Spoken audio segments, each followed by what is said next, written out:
نبض الله تعالى مجدعه وقاب علينا جل أنواره. أما بعد فأعوذ بالله من الشيطان الرجيم. بسم الله الرحمن الرحيم. يا أيها الذين آمنوا كونوا مع الصادقين. صدق الله مولانا العظيم وصدق رسوله النبي الأمين الكريم ونحن على ذلك من الشاهدين والشاكرين. آپ کونین کی ہیں جان رسول ادبی، جو جہاں آپ کے قربان رسول ادبی. آپ بھولے نہ کبھی ہم جیسے گناہ گاروں کو، یاد ہیں آپ کے احسان رسول ادبی. جب کبھی یاد کیا تم کو تڑپ کے دل سے، مشکلیں ہو گئی آسان رسول ادبی. زندگی اس کی ہے، موت اس کی ہے، سب کچھ اس کا ہو گیا تم کے جو قربان رسول ادبی. آپ سے ربط محبت میں عجب لذت ہے، آپ سے ربط محبت میں عجب لذت ہے. تازہ ہو جاتا ہے ایمان رسول ادبی. آپ کے پائے مبارک ہو سر کامل ہو، آپ کے پائے مبارک ہو سر کامل ہو. زندگی کا ہے یہ سامان رسول ادبی. مولانا حافظ غلام محمد صاحب قادری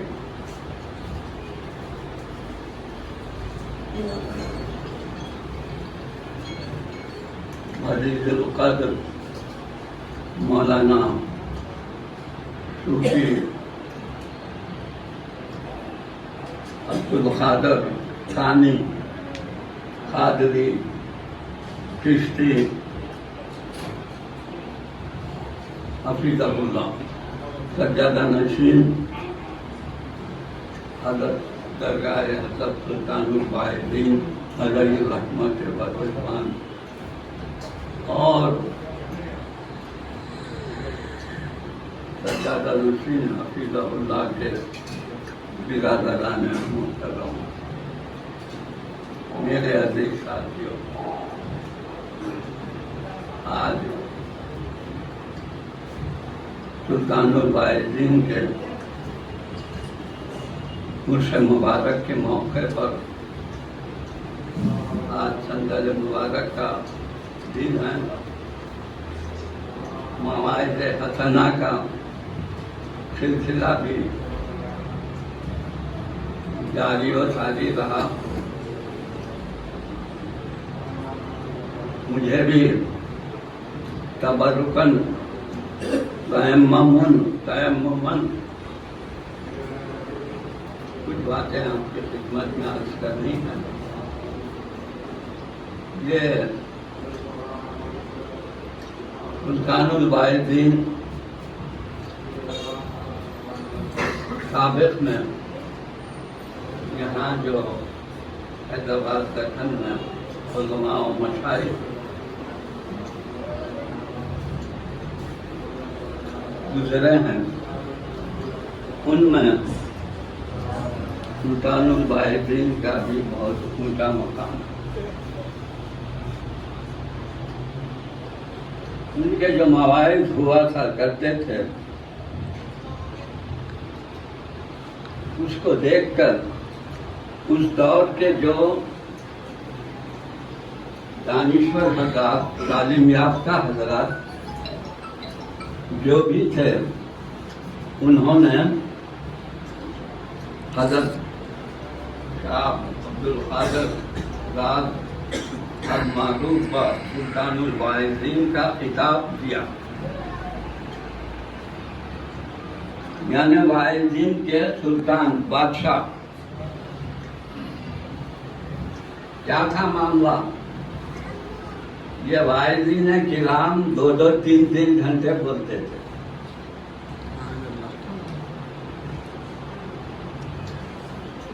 میرے والد بزرگوار حضرت سید محمد ابو مرتضیٰ پاشا قادری غریب غلام، ان کو بھی اس دور میں سلطان الواعظین کا خطاب دیا گیا ہے.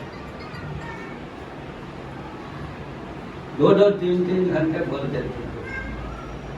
ہم بھی اپنے والد بزرگوار اور پیر و مرشد حضرت کامل شکاری صاحب قبلہ علیہ رحمت و رضوان کے ساتھ اکثر وہ جلسوں میں شریک رہا کرتا تھا. میں بھی شریک رہا کرتا تھا. صرف سامع کی حیثیت سے، سننے کی غرض سے، استفادہ کرنے کی غرض سے برسہ برس میں نے ان کے مواعظ اور بھی دیگر حضرات کے مواعظ میں نے سنتا رہا. اور اس کے بعد 50 سال پہلے کی بات ہے، ہم تو ہمارے والد بزرگوار 20 سال کی عمر ہو گئی، تقریر کرنے کے واسطے کھڑا کرتے دادا صاحب کی مسجد میں، عبدال پاشا صاحب کی مسجد میں. جمعوں میں ہم بھی بولنا شروع کرے. اور جب میرا جوانی کا معاملہ تھا تو میں بھی 2-2 گھنٹے بولتا تھا. سبحان اللہ. تو میرا کمال نہیں تھا، تو کہلانے والے کا کمال تھا. لوگ بولتے تھے کہ اپنے والد بزرگوار کی بالکل نشانی معلوم ہو رہے اور جو ہے 1.5-2 گھنٹے بول رہے ہیں. میں یہی کہا کرتا تھا کہ میرے پیچھے میرے پیر پہ پیران پیر کا ہاتھ ہے، غوث اعظم کا ہاتھ ہے، ان کی پشپناہی ہے. ایسی پشپناہی رہتی تھی کہ زبان میں قوت گویائی بھی اللہ تعالیٰ عطا فرماتا تھا، اور مضامین جو ہے بالکلیہ طور پر بغیر میں سوچے سمجھے کے دماغ میں آ جاتے تھے. ایک آمد رہتی تھی. تو عرض کر رہا ہوں، میری تعریف کرنے کے واسطے نہیں بیٹھا ہوں، بلکہ تعریف کرنے والے کی تعریف بیان کر رہا ہوں. اس کی تعریف میں قرآن شاہد ہے، محمد رسول اللہ صلی اللہ علیہ وسلم کی ذات اقدس. تکلمون الناس علی قدر عقولہم. میرے آقا محمد رسول اللہ صلی اللہ علیہ وسلم یہ ارشاد فرماتے ہیں کہ تم کلام کیا کرو، یعنی بیان کیا کرو، احکام پہنچایا کرو، علی قدر عقولہم، یعنی لوگوں کے عقلوں کے ذہنوں میں بات سما جائے اور سمجھ میں آ جائے، ویسی باتیں عام فہم انداز سے بولا کرو. یہ میرے آقا صلی اللہ علیہ وسلم کا ارشاد ہے. تکلمون الناس علی قدر عقولہم، لوگوں کے سامنے تم بالکلیہ طور پر فصاحت بلاغت کے الفاظ لچھے دار باتاں ویسا مت کرو، عام فہم انداز سے بولو تاکہ ایک طالب علم بھی سمجھے. یہ سلطان الواعظین علیہ الرحمہ جامع مسجد چوک میں برسہ برس خطاب کیے ہیں.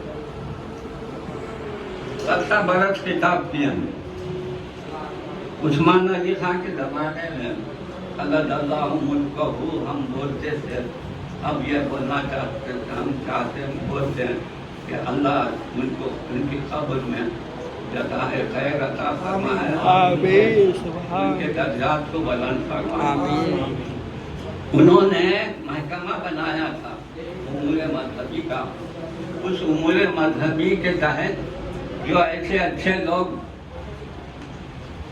بیان کیا کرتے تھے تو ہر مہینہ ان کو بعض گوئی کے پیسے ملا کرتے تھے. بعض گوئی کے پیسے امور مذہبی سے ملا کرتے تھے. شروع میں 50 100 ایسا ہوئے. اب اس کے بعد بڑھتے گیا معاملہ تو 500 بھی ہوئے, 1000 بھی ہوئے, 2000. یہ کیا واعظین کرام کو ان کو نذرانہ پیش کیا جاتا تھا اعلیٰ حضرت کی طرف سے. اب اعلیٰ حضرت کی حکومت چلے گئی. اب جمہوری دور میں ہم کہاں سے لے رہے ہیں؟ نہ تحفے ہیں, نہ نذرانے ہیں, نہ کچھ بھی ہے, نہ کیا ہے, بلکہ جو کچھ بھی لوگ بیان کرتے ہیں انہوں اپنی طرف سے کچھ معاوضہ مشخص کرنے کا بولتے ہیں, بولنے کے بعد بیان کرنے کے لیے آتے ہیں. اس زمانے میں تو ہم برسوں مساجد میں نذرانے کی پرواہ کیے بغیر بولتے رہے. جمہوری دور آنے کے بعد نذرانے کی پرواہ کیے بغیر بولتے رہے. اب تو ایک تقریب کو 25-25 ہزار بھی لے رہے ہیں, 5,000 بھی لے رہے ہیں. خیر وہ ان کا اپنا معاملہ. تو میں آپ سے عرض کر رہا ہوں, اللہ واسطے کی خدمت یہ واعظین کرام نے کی تو اللہ کے حضور میں بھی ان کا مقام اونچا ہوا, اور اللہ کے پاس بھی ان کو اللہ نے تقرب کا مقام عطا فرمایا. اور یہی نہیں بلکہ ان کے نام کو شہرہ بھی عطا فرما دیا کہ یہ سلطان الواعظین, یہ سلطان الواعظین. تو ایسے کئی لوگوں کو خطابات دیے گئے, ساری چیزیں ہوئی اور ان کی قدردانی کی گئی. اب یہ ہمارے عبد القادر صوفی ثانی حفظہ اللہ برسوں سے طریقت کا یہ مشن لے کر چل رہا ہے, اور یہ طریقت کا مشن ان کا یعنی نہیں حیدرآباد میں بلکہ اضلاع میں, مدراس میں, فلاں مقام پہ ان کا طریقت کا سلسلہ جاری و ساری ہے. خلفاء بھی ہیں. یہ تعلیم کو, خانقاہی نظام کو عام کرنے کی یہ کوشش کر رہے ہیں. اس کی کڑی یہ آج کا بیان ہے. خانقاہی نظام کا احیاء ہو رہا ہے, زندہ کیا جا رہا ہے. اور آپ لوگ تو جانتے ہیں کہ جہاں خانقاہ رہتی وہاں اس کے بازو میں آپ کو ایک مسجد بھی مل جائے گی, اور اگر خالی مسجد نہیں تو ایک مدرسہ بھی مل جاتا, اور مدرسہ بھی, خانقاہ بھی اور مسجد بھی. یہ بزرگان دین کے اسلامی شناخت کے نشانیاں, اسلامی شناخت کے نشانیاں ہیں. مسجد میں نماز پڑھو, مدرسے میں دینی تعلیم حاصل کرو, خانقاہ میں ذکر و اذکار کی تعلیم حاصل کرو. یہ تینوں چیزوں کو تم لے کے چلے تو تم پکے مسلمان رہتے. اگر چلوں میں پھرتے رہے, جماعتی لوگوں کے ساتھ جاتے رہے تو وہ جماعتی نصاب الگ ہے جو عقائد پہ ڈاکہ مارتا ہے, عقائد پہ ڈاکہ مارتا ہے. ہمارے خانقاہیں, ہمارے مدارس صحیح عقیدہ بناتے ہیں, اولیاء کرام سے وابستگی پیدا کرنے کی تعلیم دیتے ہیں. اور اس کو عبادت نہیں کہا جاتا بلکہ عقیدت کہا جاتا. عبادت الگ چیز ہے, اور عبادت کوئی مسلمان کر کے کسی کو شریک ٹھہراتا ہے تو وہ شرک کر رہا ہے. لیکن عبادت کر کے بھی بزرگان دین کی تعظیم کر رہا ہے, اولیاء کرام کی تعظیم کر رہا ہے, تو اس کو تعظیم کہا جاتا ہے, تعبد نہیں کہا جاتا. تو یہ تعلیم ایسے خانقاہوں میں جاری و ساری ہے. میں ایک مدینہ ایجوکیشن سینٹر کا ایک تقریب تھی, وہاں جا کر حیدر گڑے سے میں بولا تھا کہ 10:30 بجے آپ کے پاس رہوں گا. تو 10:30 بجے ٹھیک آپ کے پاس حاضر ہو گیا. اب میرا بھی حال یہ ہو گیا ہے کہ اب 2 گھنٹے نہیں بول رہا ہوں, اپنی مسجد میں 15 منٹ ہی بول رہا ہوں. حساب سے بول کے تھک گئے. عمل کا معاملے میں ندارت مسلمان صفر معاملہ ہے. معاملات کی دنیا میں جھوٹ بولنے میں, امانت میں خیانت کرنے میں, خدا کرنے میں, دھوکہ دینے میں, یہ سب ہم بولتے رہتے, انہوں کرتے رہتے.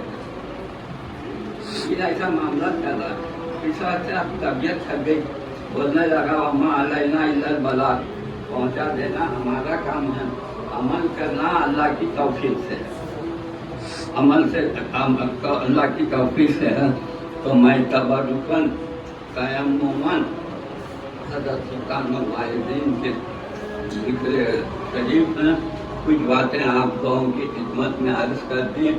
اللہ تعالیٰ ہم کو اور آپ کو سب کو عمل کی توفیق عطا فرمائے اور ہمارے رسول کریم صلی اللہ علیہ وسلم کے وسیلے سے ہمارے گناہوں کو معاف فرمائے.